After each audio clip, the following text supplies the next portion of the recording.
Hello and welcome back to Sage and Stone Homestead. If you have not met me yet, my name is Heather and I have some very interesting things to show you in the garden today. It's been 2 weeks since we were out here last. It's been probably about 3 weeks since I put these tomatoes in these beds, and the beds look really different from one another. First things first, this bed did get kind of attacked by I don't know what. Some of the tomatoes are no longer. I decided to leave that in so I could show you guys.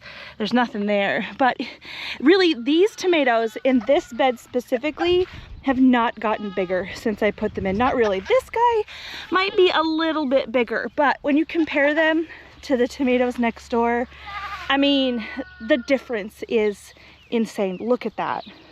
And then we keep moving on, and these tomatoes look a little bit better than the one on the end, but they're still not as great as that bed or this bed. In this bed, the tomatoes are doing the best. Look at them.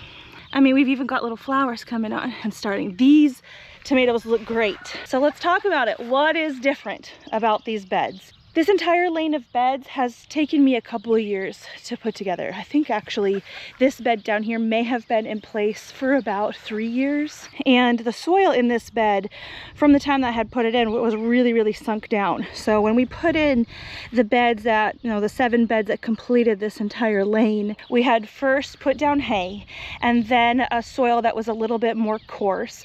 And then I put barn cleanouts on top of that from like my rabbitry in places.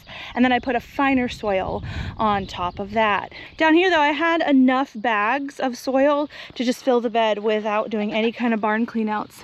And I really think that that is the problem with this bed, is that it is just bag soil and nothing more. And you can see, I mean, I didn't add any mulch to this, and this is very barky. This is incredibly common for bagged soils nowadays. And what happens when you have a lot of bark in your soil like this is the bark itself uses up the nitrogen in the soil in order to break itself down. Now, you can add nitrogen, and I am going to be adding fertilizer to this bed this year, but understand that eventually the nitrogen that is tied up in these barky bits will come out, and you could like swing in the opposite direction the next year or the year after, where your bed might have a little bit too much nitrogen. So it's something that I'm going to remember, and I'm going to plan for that. I'm going to put something in here that is a nitrogen lover next year. So that is what I know happened down here. This particular bed I did not add barn clean out to either, but this bed was established from last year, and I didn't add any soil or anything to it this year. So the nitrogen that was used up last year from the new soil has been released, and the plants are benefiting from it.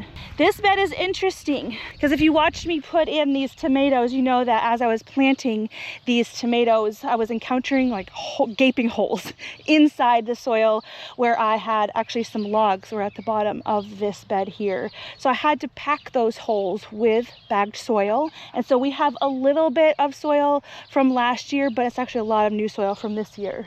So super interesting. And then over here, this is where we start with, the hay, the kind of more dense soil, the barn clean out, and then the more fine soil. I'd say that that's a winning combination, and I'm really glad that most of the beds that are out here have that structure. I know that I'm quite the enabler for a lot of things, but if I have never been able to enable you before into getting a garden rabbit, I think that this should help enable you towards that direction. I think every gardener needs a pet rabbit. When you can collect their manure and feed it to your garden will thank you. So when you are fertilizing near seedlings, you do need to be careful because their root systems are more delicate and they can burn. So I have burned my plants in the past by putting fertilizer in the planting hole. A lot of fertilizers will tell you to put your fertilizer in the planting hole. If you do that, make sure that you do kind of spread it out and dig it in so that your delicate roots are not in contact with the fertilizer itself. I am not sponsored by Trifecta Plus, but I have absolutely loved their granular fertilizer product. And the first year that I put in a lot of raised beds in the greenhouse, this is what saved my plants that year. Now I did have an imbalance pretty quickly, so I'm gonna go a little bit more light-handed, not so heavy-handed as I have with this in the past. Seedlings, 3 tablespoons of this per gallon of soil. I'm gonna do a little bit less, and I'm going to go way around the plant and dig this in just a little bit. We are going to get some rain tomorrow, and that will water it in. So I'm going to be delicate with this area. I am going to fertilize over here, even though that plant is dead. I have a little volunteer plant. I think it's up there somewhere. I am going to move that over. I actually saw this while I was mowing. See this tomato? There's a lot of ants down here, but gosh, can I get you out of here?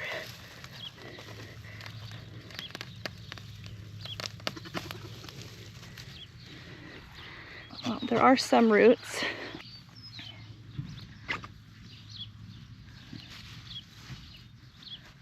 There we go. It's the best looking plant in the whole bed. We are going to bring this with us because we are going to need it. Get down past the tomatoes, we have our green bean row, and these are Kentucky Wonder pole beans, and honestly I feel like the leaves are looking a little bit yellower than they should. Actually, the newer leaves are looking a little bit greener. It's a little bit hard to tell because of the sun being the way that it is right now, but I feel like these guys could be a deeper green. I'm gonna let them set a little bit longer before I try and do anything about that, because some of that could also be the variety. I have grown Kentucky Wonder pole beans in the past. I can't exactly remember if they get a super deep green, but a lot of beans generally do, unless they are a yellow pod variety. Down here, our gherkins have germinated. I have 4 of the gherkin plants, and then starts all of the squash. So we have 1, 2, 3.5 beds of squash here. Down here is the autumn frost. This is my first year growing this type of squash. And then we have the tromboncino. These guys grow really fast, so I need to hurry up and get the trellis out here. I'm gonna leave these little trash cans on them for right now. Truthfully, these seedlings are big enough to where I probably don't have to worry about bird pressure with them. That's the reason that I have these on here in the first place, is birds. But we're getting some very serious wind tomorrow, and obviously the wind can kind of blow through the trash cans, but they also can sort of support the plant, so I'm gonna leave them there. In this bed are spaghetti squash. At least that's what they should be. I put these in the ground from saved seed, and so you never know. When I saved seed a couple years ago and I used that seed last year, I did grow, I think it was out of 8 plants, I got 2 that were actually spaghetti squash. The other ones were like a mixed variety. It was very interesting. Some of them were toxic, which is a thing. So we're gonna have to see. We're hoping for spaghetti squash. And down here is a new to me variety of squash, the Green Lightning Patty Pan. I'm very excited for this variety, and yeah, they want to graduate from these bins, but I'm not quite ready yet. Now, remember folks, what these squash look like. They are beautiful. This is exactly what a 2-week-old squash seedling should look like. Oh heck, I left my bag. I do not want to leave this out in the rain. That would be a tragedy. Down on the end here, underneath these little trash cans, are my sad looking peppers. They really have not done a lot of growing. Some of them have kind of started to grow a little bit more, but they're still small. This one's super puny. And when I had put these in the ground, I took them directly out of start pots that were only about this deep. And so I'm thinking that they are not able to access the manure down below. There just isn't enough energy for them to grow enough root to get down to the manure. So down here is where I would also like to sprinkle some fertilizer. I may just kind of put this on the top just to kind of save time for today. Not a ton, but enough to give them a boost to get down to where the manure is. A lot of bagged soils nowadays will say, you know, feeds your plants for 3 months. No, it doesn't even feed them for 3 weeks. It's because there's too much bark in it. Maybe the mix, the fertilizer mix inside the bag would be fine if there wasn't so much bark, but there's just too much bark in the commercial soil mixes. The one type or brand of soil that I have found not to have that problem is the Coast of Maine line of soils.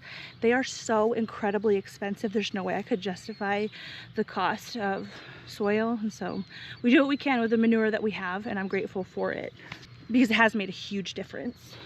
All right, down here, the potatoes are doing okay. Most of the grow bags do have greenery up above the mulch. Some of them don't. All of these potatoes were chitting when we put them in, and so maybe the greenery is coming. I don't know. If we don't get greenery in the next probably month or so, I will repurpose those bags for sweet potatoes. I noticed that my lavender is starting to put little flower buds up.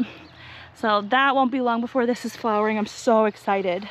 And we have some strawberries in the strawberry tower. Now this strawberry tower is filled with just bagged soil. The strawberries are doing pretty good despite that, but with these, what I do is a liquid fertilizer when I water down in. I'll just put about a tablespoon or two of liquid fertilizer in the top. With these, I focus on a fertilizer that has a little bit more of that second number, like see here, nitrogen, phosphorus, and potassium.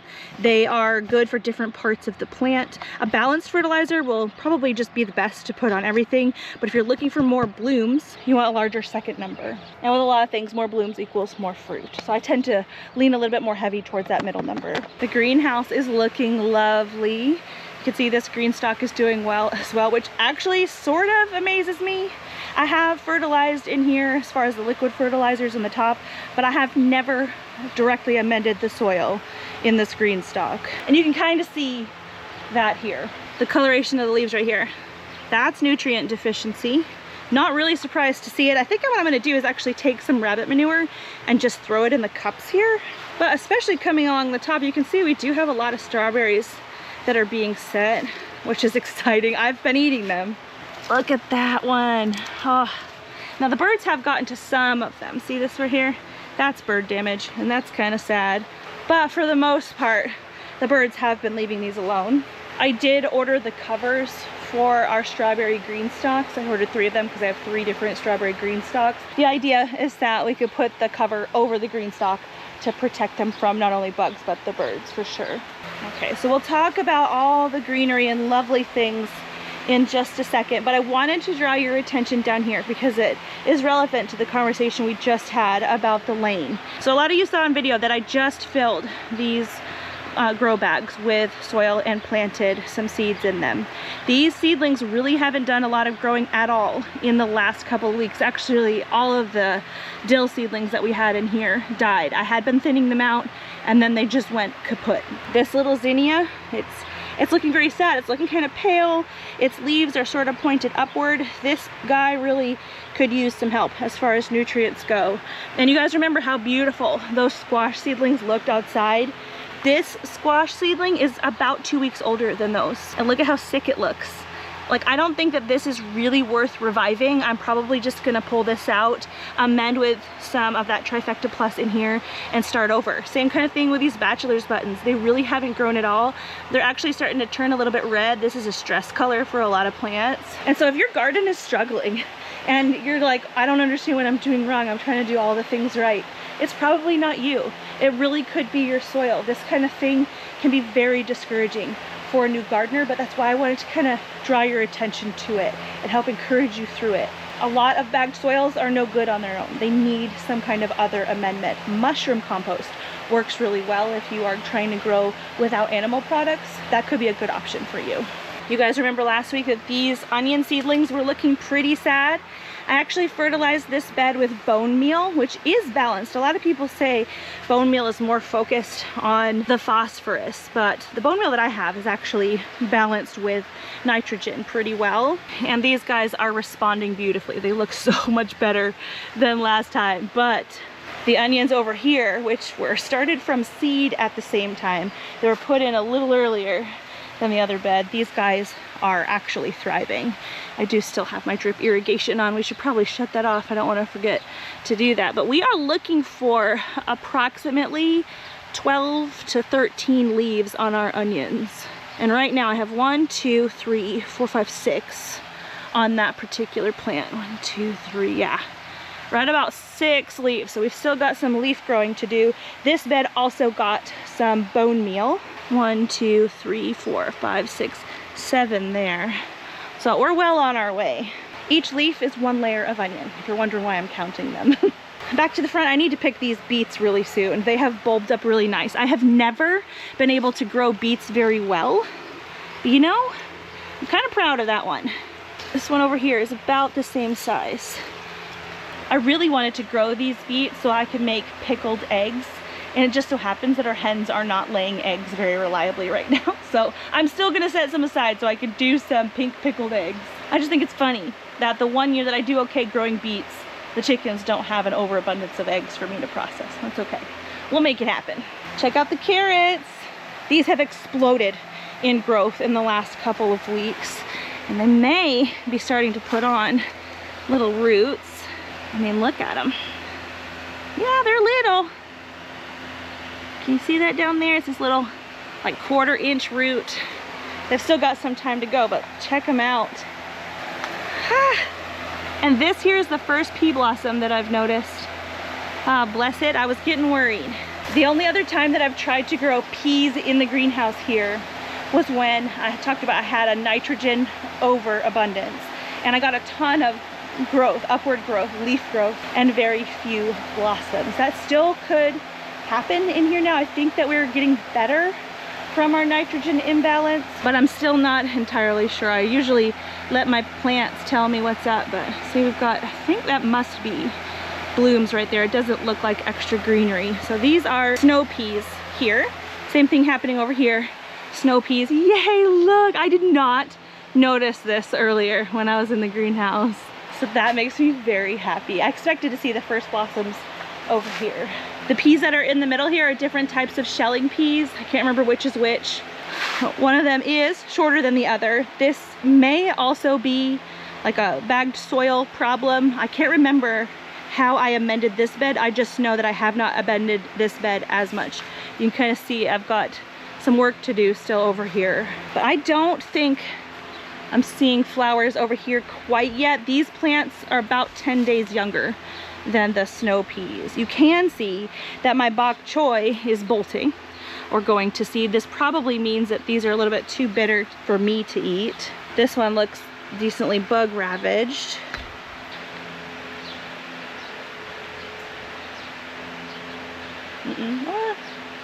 It's really not bitter. I feel like it's getting there, but if I harvest these tomorrow and saute them up with seasonings, I don't think we're gonna notice. So this is our last look at these. The broccoli rabe is looking awesome. We've got a few little bug holes in here. This kind of looks like, I can't remember what it's called. There's a type of beetle where the holes look like buckshot. If I can remember while I'm editing, I'll put it up here. But overall, these plants look really good. Oh my goodness. Check this bed out. Oh my gosh. The cabbages are huge and starting to head up beautifully. There's actually 4 cabbages on that side. We'll actually come around here to get a look. Check them out. 1, 2, and then there's one down here that's kind of tiny.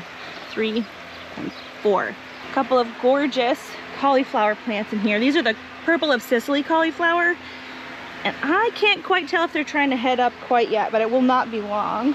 And here's the second one with a volunteer chamomile in the middle. Now my chamomile in the last couple of weeks has really started to suffer. It's got some kind of mildew on it, so all the leaves look dusty like this. I don't think this chamomile is going to survive very long, but obviously we do have some blooms. They are ready to harvest. The chamomile down here in this cabbage bed is also sort of looking dusty like that. If you have any idea what I can do for these plants, I'll gladly hear it. I've never seen that before. These cabbage plants are a little bit smaller, but it's good because we'll probably be harvesting this one first, and then we'll be able to succession harvest this and not just get a whole ton of cabbage all at once. I have chamomile over here with some onions that I swore were going to be flowering this week, but dang, not quite yet. We are starting to see our first calendula blooms of the season. Beautiful here. You know, that's funny. That looks like it got bit right off, huh? There was a flower right here 2 days ago, but something munched it off. It actually kind of looks like we may have a caterpillar over here. See that damage? I'm wondering if I'm gonna see it in editing, but see, just ate it right off right there. I don't see it, but I may come out here with my BT. BT is Bacillus thuringiensis. I'm probably saying that wrong, but it's an organic, like, anti-grub spray that I put on. And I'll only do it if I can verify what the grub is that we're dealing with. Like if I've got a ton of armyworms, or if I have tomato hornworm especially, I will put that down. But if this happens to be a swallowtail butterfly, I'm not gonna do it. I'm gonna let them have it. And at the moment, I can't actually tell. I do see quite a few aphids on here. The kale bed is not looking as good as it was. The aphids that were on my trap cabbage over here have moved over. You can kind of see they almost look puckered. You see that? And there are a few aphids here. Some of the leaves have more aphids than others. And at this point, with the way that they are, these are not worth harvesting to me. Mostly because I'd have to do a lot to clean them off, and it's just not worth it. See that there? Got some aphids. That'll be something for the praying mantis to eat when they emerge. Because of this situation, this is a bed that I'm considering pulling everything out and putting bush beans over here. We'll see. Down here we have more peas and beets. The beets are looking really good. I'm excited for these. Another thing I'm very excitedly anticipating the harvest of are these shallots. They've gotten huge and beautiful, and I'm just waiting for the tops to start to die back before I harvest those. Check it out. I keep forgetting to show you guys this, and now this tomato is massive. So I like to leave volunteer tomatoes and volunteer plants where I feel like they're not going to be in my way. This plant volunteered perfectly. There's this hole in the weed fabric from when I used to grow in ground out here, and it volunteered perfectly in there. And there's been this little drip port right above it, just dripping down and giving it water this whole time. And I am pretty sure that this is a blue cream berry cherry tomato. Part of why I think that is there is some purpling on the stem here. Purpling on tomato plants can be an indicator that they are deficient in some kind of nutrient, but usually it's when there's purpling on the underside of the leaves. When you see purpling on the stem like that, that's probably just the variety. So I'm pretty sure that that's what that is, and I will allow it. I will attach it up here, and we shall partake of lots of those tomatoes. There's another volunteer tomato right here that I decided to leave because it's on the edge of the bed. It is directly below this purlin, so I can definitely grow this vertically and we can partake. Now this also might be another blue cream berry. That's the variety last year that I grew right here on the end. There were tons of them. Broccoli is doing great. I am actually pretty impressed at how it's hung on without having a whole ton of bug pressure. I should probably knock on wood, but I have not seen any signs of cabbage loopers. That must mean that next time I bring you in the garden, I'll be showing you cabbage loopers and their damage. That's definitely one that I will spray BT for as well. I've harvested a lot of the larger heads. This guy is one that I definitely need to harvest either today or tomorrow, probably tomorrow. But as I've harvested the heads, I've allowed the side shoots to form, and so we've still got a lot of broccoli harvest, even though I've harvested the main head out of them. And we can also eat the leaves too. Oftentimes I can harvest just as many side shoots that will essentially add up to match like the volume of the original head that the plant had. So it's like getting 2 harvests, or really 3 if you count the leaves out of the same plant. More carrots over here. These guys don't get as much sunlight as the other ones do, but they are still doing great. I think I maybe even planted this row a little bit later than the other row too. But they're doing great, along with the volunteer garlic that's in here. Check out this green stalk. I have been looking at this, realizing that I absolutely have to come out here and harvest the spearmint. The spearmint has gone absolutely wild. The thyme that's in here is doing great as well. I do have some empty cups down here, and I don't know, maybe I will trim this up soon and figure out what to put in here. Also, maybe not. I'm not sure. I'm kind of loving how wild this is. I definitely will deal with that spearmint though. I'd say it's probably time to shut off the irrigation since I'm flooding it in here. Watering a lot is a way to flush your bed of excess nitrogen and excess salts if you happen to over fertilize. So just a tip there. Not that I was intending to do that. Our little dwarf or patio peach trees have put on lots of fruit. I actually think that I'm going to let it try to mature the fruit that it has on it this year. In years past, I have come through and twisted off and only let it mature like 1 fruit every 5 inches. This has been established for a little while now, and I've noticed that with some of my other trees, like especially the pears, the tree itself is cutting off nutrition to some of the pears and focusing on growing some others. So I kind of want to see what this peach will do. I mean, there's kind of a lot in that one spot right there. I'm positive that I'm going to have to support these branches, and so we'll worry about that in a little bit, probably sooner rather than later.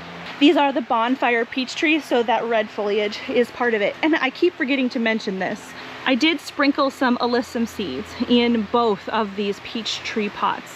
And you can see the alyssum is starting to flower right here. There's some white and then there's some purple down there. I really like this as a living mulch, especially here in this tree pot. I just think it's beautiful. But we've got the alyssum doing well there. But you may or may not have noticed that there is nothing in this pot, and that is because the roly-polies ate all of the seedlings. I saw them running around in here, munching up the seedlings. And that's another problem with super barky soils, is they will attract the decomposers, which sounds good, but roly-polies will eat little tender seedlings, and it sucks. So because of that, I have decided that I'm not mulching with wood anymore. I have done a little bit of mulching with hay in the perennial garden, and we'll make our way down there because there's a lot growing down there too. Multiflora rose is big and beautiful and doing its thing. Oh, just standing next to it. Oh, it almost smells like honey. It just smells amazing. It's probably time for me to come through here and harvest these. I'll just snip off the little clusters of flowers and put them in the freeze dryer for tea. Super yummy. I did replace my Lady Banks rose for this rose arbor. It's the whole reason we have the arbor in the first place. And you can see that it's establishing. That's the replacement. This yellow rose that I have on the end here has a ton of buds on it. Barely starting to open. These are so fragrant and lovely, but look, there's just buds all over. This is gonna be so pretty. My great-grandmother's favorite flower was the yellow rose. I put that in for her. We'll take a peek at the kids' garden before we go over to the perennial space. I just love their garden. It's just a happy little spot. Bentley's potatoes are doing great. Molly's sweet corn is looking awesome. Addie's peanuts have germinated, most of them. Aren't those cool looking? Everything could use some water, but it's gonna rain tomorrow, so we have not run the sprinkler out here today. Poor Shika, we planted popcorn, but basically none of it came up. Look what he did. The little plastic snakes in the garden are so the birds will leave the seedlings alone, and apparently he really cherishes his one little corn sprout. I haven't had the heart to tell him that you can't really grow one corn stalk. They need each other to pollinate. Actually, quite a few people in my last garden tour pointed out that that corn might cross-pollinate this corn, and I think you're right. I can't remember how far apart corn varieties are supposed to be grown so that you don't get blowover. We're kind of in a weird situation at our farm. They're gonna grow corn potentially across the street here. They may decide to grow soy. They kind of alternate. I can't remember what they grew over there last year, but I mean, if they grow corn over there, there's potential that our corn could get some blowover. And corn is weird. You can get cross-pollination with, you know, basically any plant, but usually it doesn't affect that first year's fruit. It'll, you know, impact, the genetics will impact the seed, and you could get wacky results the next time when you plant that seed, but it doesn't generally affect that first year fruit. Corn is different. It can affect the first year kernels. So maybe it's a good thing that his corn didn't come up and we've got to replant. I did order some fresh seed, and so we'll try again. Their melons they're growing, but a little bit slowly. I think they did put manure in this bed though, and so after a good rain, that should shoot up pretty well. I'm pretty sure they've already been out here to harvest their strawberries. The strawberries are coming on out here as well. And their tomatoes are doing well. Their peppers are doing pretty good. These are peppers that they bought at the local nursery. We've got cucumbers growing here. And their bunny's doing good too. Woo! He kind of had a scary situation with the weather the other day, but he's all right. He's now tied to the fence. There's the perennial garden over there. I want to show you guys all the clusters, or the potential clusters, that are coming on this volunteer grape that we have over here. I don't quite know yet what type of grape this is. A lot of people were suggesting that it could be a wild grape, which really isn't that great to have because the grapes are really small and kind of useless. It could be that, but we do have a vineyard about a mile south. And the people that used to own this farm before, they would visit the vineyard and come home with grapes that had seeds in them, and the kids would like spit the seeds outside. So there's a significant opportunity for this to be a nice little grape variety, but I'm still not sure. We should figure that that out this year though. There's a lot on here. I did not see anything like this out of this grapevine last year. This has been here since we moved here. I just didn't really prune it the first couple of years, but I've trained it to this clothesline here. And yeah, hopefully it's something good. If it's not, I'll tear it down and I'll put a good grape variety out here because I really like this setup. So we haven't entered the perennial garden from the side like this before. My husband was actually out here earlier weed whacking for me, which is awesome. I haven't really talked about this bed here. I did grow potatoes in this bed last year and I never harvested them. And I did just weed it out and didn't find any kind of potato plant or anything like that. And so this is completely bare. Those of you that have been asking and wondering, Heather, where are you gonna put your armpit melons this year? Right here, once I can find the seed packet, because I lost it. I'm sort of freaking out a little bit, but I know I didn't throw it away. I know it is somewhere. I just can't find it in any of the billion places that I have seeds. So it might be hanging out on my desk. I do need to clean that off, but that's what's gonna grow right there. I do think that I'm gonna pull this bed out and stick it somewhere else and put something else in it. Right now there's nothing but grass, but behind it, this is my bee balm, and that is looking awesome. This is a purple flowering variety and it always does so great every year. It brings in the pollinators. I also kind of want to reclaim this bed. It's got a lot of elderflower or elderberry plants in it, and there are some asparagus kind of mixed in here, and somewhere under here is a prickly pear, and I don't know. Yep, there it is. Can you see that right there? There's prickly pear in here, so I want to be careful. But speaking of elderberry, this gorgeous, gorgeous plant has a ton of flowers. Looky there. They're not open, but dang, it's not going to be long. There's a bunch of flowers out here. This is going to be so magical in not very long. This should be flowering in a week or less. Right here is one of my most favorite places to be when this is flowering. Asparagus bed still going strong. It's gonna love the rain that we have coming up soon. I've been harvesting like crazy. I do need to weed a little bit. I had actually started weeding some, and I want to show you what I did. So very commonly when you go to weed a garden, people know that you can, pluck out a plant. This is how a lot of home gardeners, when you grow in a raised bed, will weed, just plucking out the weeds like that. What I did on this half of the bed, I don't know, maybe it was a week ago, so you can see that it maybe didn't work super well, but I just kind of roughed it up like this and left the weeds in the bed, on a hot day, and just sort of let them dry out in place. And while this obviously doesn't remove the plant from the bed, it can keep the weed pressure down enough to let your plants that you do have in here establish. And as those weeds break down, they can feed the bed, and that's pretty nice. So I did that on this side, and you can see the difference in growth. That's actually a lot bigger over there than what I just kind of tussled up over here. So decently effective. It's better than, doing nothing. A lot of people with row gardens, that's how they weed in between the rows. You can have a hoe, there's different types of hoes. I've seen a stirrup hoe that just sort of digs the plants out by the roots, or the weeds out by the roots, and then you just kind of lay them in the row, and you know what, it works. Down here is where I'm establishing some new asparagus crowns, and you can see that that's going really well. I'm pretty sure every single crown that I put in has established, to include this one down here. There's a real little asparagus coming out right there, and some tomatoes. But yeah, each crown has something coming out of it, and we're just gonna let this bed be this year. And this is an example of what I'm mulching with this year. This is the barn clean out. So we've got some rabbit manure here and some hay, and so far that's going well right here.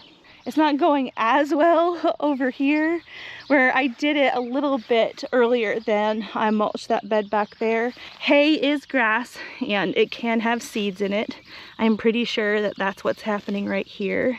This is, tomatoes. We have volunteer tomatoes like crazy over here. But see, I'm hoping that I could just kind of rough it up and then let it kind of rot in place, because really in this particular spot, these pumpkins are going to shade out and take over. This here is a Dutch fork pie pumpkin, and she's a beauty. I'm so excited. I think what we're gonna do is lay down some cardboard in the walkways here and over there as we kind of trail out that way to let the pumpkin just ramble and do its thing. It's gonna be awesome. Can you see it? I have a vision for it. There's the pumpkin, you know, rambling out this way, rambling a little bit that way. We may even let it go kind of wild and go this way when the garlic is ready to come out. Pretty soon I should start seeing scapes. Oh. Looky there, we've got some garlic scapes coming. That's kind of short, so we'll give it a few days, but yep, got it here and here, and that means we are not super far away from this garlic harvest out here. Usually we harvest the scapes and then a few weeks later the leaves kind of start to die and we can pull these, and then that pumpkin, that'll be ready to come over here. The oregano is looking great, also needs harvesting and putting up. And then I do have another pumpkin down here. I don't know, the leaves on this guy don't look that great. I do know that they sprayed Roundup across the street a few days ago. The wind was going in the correct direction, but this guy still could have experienced some blowover, so I may replant that one. A lot of times when I see them spray across the street, I'll turn on my sprinklers, and that has helped my plants in the past. It either knocks the Roundup's overspray out of the air, or it just continually washes the plants so that their leaves aren't affected. But I don't know, I did not run my sprinklers this time, and that's the only damage I see, and I'm not even sure that it has anything to do with that. Let's see, we've got the same kind of grass situation here. These beds were pretty bad with the weeds before I even weeded them and then mulched this, so that's all right. We'll just do what we can. I do have some asparagus. There's one there that volunteered, and then there's one right here that I want to make sure I don't harm when I come through here and weed this out. I had someone ask a question about how we've trellised our grapes. A lot of times you'll see grape trellises on like a T. It'll shoot up from the ground, and then there'll be one vine going one way and one vine going the other way. And what we have here is a little bit different. We have the grape plant growing up, and then I have 4 or 5 different arms coming out both directions. And the reason that I tried this was that I knew that I had a more limited space to grow my grapes. I think if I wanted to grow them traditionally, I maybe could have put one here, grown it up, and like had one arm coming off this way and one arm coming off this way. But I thought I'd try this because it seems like basically just as much energy for the plant to grow this way. And really the important thing for grapes is sunlight. You want them to be able to get enough sunlight in order to produce fruit. And we don't have a problem with these plants producing fruit the way that they are. We actually get a ton of grapes off of these. The grapes that I have over here are trellised in much the same way. Look at them. Oh my gosh, look. Oh yes, they're starting to open. Look at that. These flowers are so incredible. They're so tiny and just so delicate looking. Do you see that? Oh, look at them there. The scent of these grape flowers is something that I wish I could bottle and use as perfume. Although, maybe I'll take that back because these do attract the wasps like crazy, and that's not something I really want to deal with. It's amazing. It's kind of like jasmine in a way. But yeah, as you can see, we've got plenty of grape clusters over here for the way that we've trellised the grapes. There's one here and then one there. And they do awesome. Now our dwarf cherry trees took quite a beating in the windstorm that we had last week. It was pretty intense, and we saw a whole bunch of dropped cherries all over the ground the next day. And so we still have a few little cherries out here, but we do not have nearly as many as we did thanks to the wind. See, we do have some. But this tree is definitely not as loaded down as it was. This one here is a little bit better protected from the wind, but it still took a beating. There are some little cherries here though. Really excited to taste the homegrown cherries this year. Jerusalem artichoke, looking awesome, doing its thing. This herb garden, same thing, doing great. I did put in some echinacea, and I'm not sure that this is going to flower this year.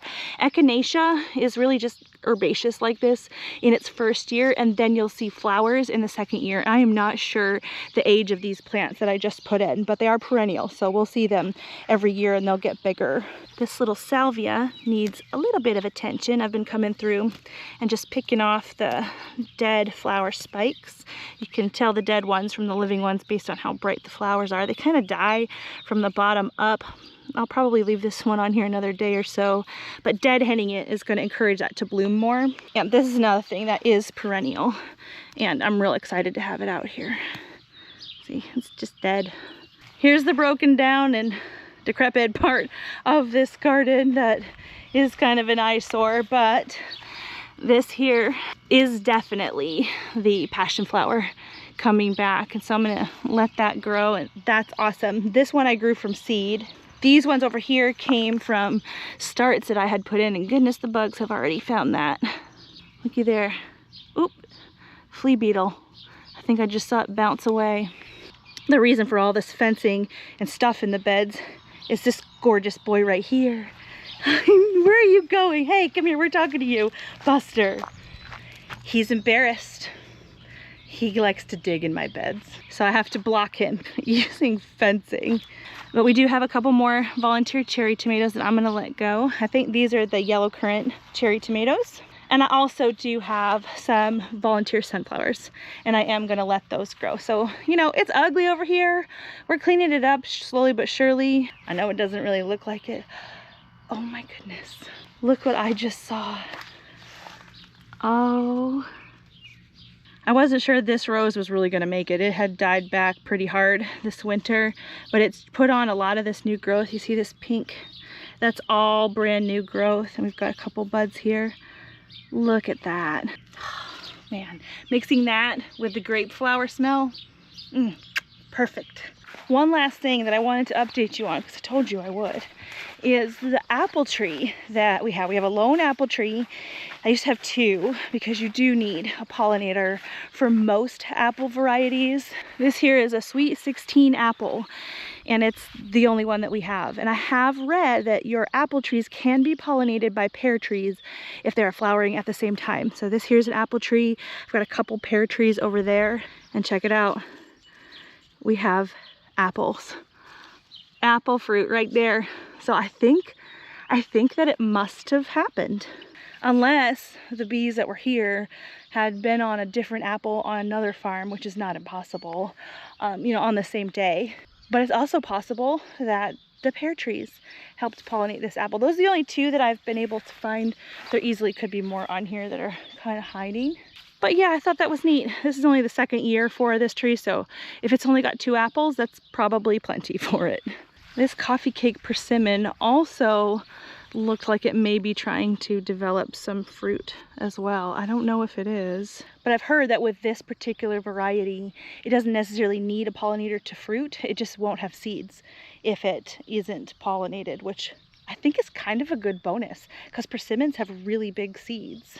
Anywho, that's it for the garden this week. What do you think? Should we start doing the garden tours every week at this point, since the plants are really starting to get going on the lane? Does that sound like a good idea to you, or every other week? I don't know. Let me know. I'll see you guys again soon.